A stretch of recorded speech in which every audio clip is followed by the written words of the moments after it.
vais le rendre éditable. Ici, cette icône-là, on peut cliquer dessus ou alors on appuie sur la touche C, ça fait exactement la même chose. Donc, les deux petites coupes ici, je vais les rapprocher sur les bords. Donc pour ça, je passe en mode ici en mode arête. Comme ça, je peux sélectionner les arêtes. J'ai besoin de sélectionner tout l'arête, donc je vais utiliser l'outil de sélection par boucle. Alors j'appuie sur la touche U et ensuite sur la touche L, ce qui me permet de sélectionner toute la boucle ici de l'arête. J'appuie sur la touche Shift et je sélectionne l'autre ici. Voilà. Ici l'outil de redimensionnement, je le sélectionne et avec sur l'axe ici la petit carré bleu, je clique et je les déplace sur le côté. Parfait. La touche espace pour revenir sur l'outil de sélection. J'en ai parlé de tous ces raccourcis là dans un autre tuto. Ensuite, je vais sélectionner la coupe transversale, la coupe qui fait toute la longueur. Donc UL, je sélectionne cette partie-là. On va zoomer un peu dessus. Je vais biseauter cet élément, cette arête. Donc je fais la touche MS. Je clique, je reste cliqué, je me déplace un petit peu. Voilà, juste comme ça. C'est parfait. Touche espace. Je passe en mode polygone. Je vais sélectionner les polygones des coins là. Donc je clique pour les sélectionner.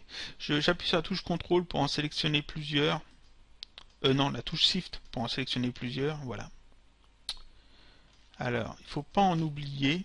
Mais je ne sélectionne pas ceux du milieu là par contre. C'est important. Ah, il est le seul qui va me gêner. Donc là. Donc là, ici, ceux-là, je ne les sélectionne pas. Hein. Si vous les sélectionnez, vous appuyez sur la touche CTRL et vous cliquez, ça les désélectionne. Donc là, j'en ai pas oublié. Je vais de l'autre côté. Alors, c'est pas toujours facile de se déplacer. Voilà. Avec la touche Shift, je sélectionne cela. Voilà. Ça.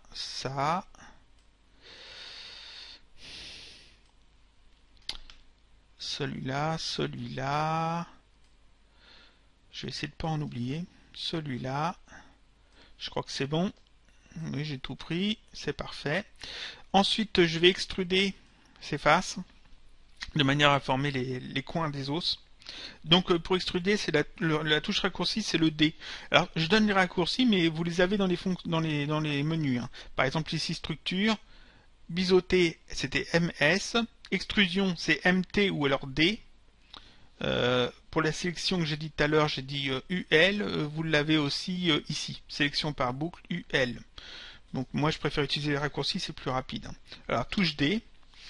Et là, si je fais une extrusion, ça donne pas ce qu'on veut parce que c'est pas rattaché ici. Donc CTRL Z, je reviens en arrière. Le fait que c'est pas rattaché, c'est parce que ici, l'angle maximum c'est 89. Et là, c'est des angles à 90 degrés. Donc il faut inclure les 90 degrés dans l'angle maximum. Donc ici, je vais mettre 91 comme ça. 90 degrés, c'est inclus dedans. Et si je fais une extrusion, donc un clic déplacé, ici j'ai bien toute une extrusion avec les coins rattachés. Donc j'extrude un petit peu comme ça. Je prends l'outil ici de redimensionnement et avec sur l'horizontal ici, je vais allonger un petit peu. Donc voilà, là on a un os. Alors oui, je sais, je désélectionne tout. Vous allez me dire, ton os, tu l'as trouvé dans Minecraft. C'est vrai, il est très carré. Mais on a un outil magique dans Cinema 4D, c'est l'HyperNURBS. L'HyperNURBS permet d'arrondir les angles et on va donc justement l'utiliser. C'est ça, l'HyperNURBS. Ça correspond à une sphère verte dans un cube. Donc je le sélectionne, je l'ajoute dans ma scène et je place donc mon cube, mon os dedans. Et là voilà, j'ai un os bien arrondi. Alors forcément il est un petit peu cartoon, mais c'est pas grave. Ça suffit. Je place ma texture dessus, c'est parfait. Et donc je vais le mettre dans mon objet cloner. Je vais même virer la sphère et le cube de l'objet cloner. Je vais revenir sur ma vue de caméra. Je relance mon animation. Alors, oui, forcément, comme il y a beaucoup d'éléments, d'abord, mon os, je vais le réduire un petit peu parce que là il est trop grand. Donc je sélectionne HyperNURBS et avec l'outil de redimensionnement, je sélectionne bien les trois axes et je le réduis. Alors je vais faire ça quand même bien comme ça, je le réduis, c'est parfait. Donc oui, là comme il y a beaucoup d'éléments, puis que j'ai d'autres softs qui tournent, ce qui est bien c'est de changer ici l'affichage. À la place d'affichage ombrage de Gouraud et là fil de fer, on peut changer, on peut prendre quelque chose d'autre qui est moins gourmand en ressources et qui permet d'avoir quand même une meilleure animation quand on fait justement, par exemple ça, c'est beaucoup plus léger. Donc là je me mets au début, donc à moins 10, je lance l'animation. On voit mes éléments qui se mettent en place, je vais faire une pause ici, je lance un rendu, on va voir ce que ça donne. Donc là j'ai des os, des petits et des gros, ils forment les lettres ABC. Alors c'est plus ou moins bien, ça rend plus ou moins bien avec les os. J'ai pris les os comme ça pour montrer les outils de modélisation, mais vous pouvez prendre ce que vous voulez. Je continue l'animation, à peu près ici à 45, hop, ça se modifie pour former les lettres 1, les caractères 1, 2, 3. Je lance le rendu, et on voit bien les lettres 1, 2, 3. Bon, ça rendait mieux quand même avec les sphères. Je vais remettre une sphère. C'était 25 je crois. Je remets une sphère, je vire l'os. Je vais même carrément le cacher. On n'en a pas besoin. Je repasse en ombrage de Gouraud. Ah oui, en ombrage de Gouraud et fil de fer. Voilà. Donc ABC. Hop, 1, 2, 3. Alors forcément on met le texte qu'on veut. Comme vous voyez, c'est très simple à faire. Ça rend plutôt pas mal. Je remets ici l'illumination globale et l'occlusion ambiante. On va voir ce que ça donne sur un petit bout. Le calcul est forcément beaucoup plus long, vu qu'il y a beaucoup de lumière, il y a de la réflexion, l'occlusion ambiante et l'illumination globale. Mais bon, c'est pas mal quand même. Voilà. Et ensuite, forcément, on règle un peu l'objet cloneur, le nombre de sphères. Avec le texte ici on peut sélectionner, donc indiquer le texte qu'on veut qu'il soit écrit.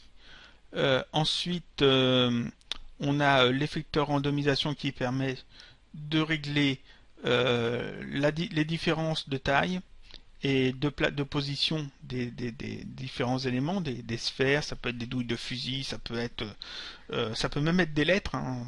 Vous pouvez placer ici à la place de sphère, vous pouvez mettre des lettres avec l'objet mot-texte. Et ici avec l'effecteur spline, on peut aussi modifier par exemple l'intensité.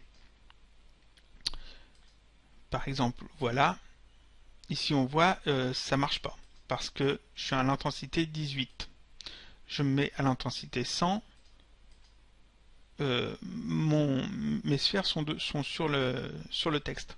Donc je peux animer ce champ intensité. Ici on voit les sphères se rapprochent un peu plus du conteneur, parce qu'on les a mis dans un conteneur. Donc si je les mets par exemple au début de mon animation à 7%, on ne les voit pas. Et puis durant mon animation, j'avance un peu justement l'intensité, de manière à ce que arriver à peu près à 20, les sphères soient sur le texte, et donc on a un effet justement de déplacement des petites sphères sur le texte avant qu'elles changent d'un mot à l'autre. Donc ça on verra peut-être ça dans une autre vidéo. Donc là qu'est-ce qu'on a vu? On a vu l'objet cloneur, l'effecteur spline, l'effecteur randomisation, on a fait un éclairage et une scène de base, on a modélisé un petit peu, donc on a utilisé quelques outils, l'outil biseautage, l'outil d'extrusion, on a utilisé quelques raccourcis clavier et on a fait un effet plutôt simple, facile à faire, qui ne demande pas beaucoup de temps ni beaucoup de travail et qui peut donner quand même des effets pas mal. Voilà, c'est tout pour aujourd'hui. À bientôt pour un prochain tutoriel sur Cinema 4D.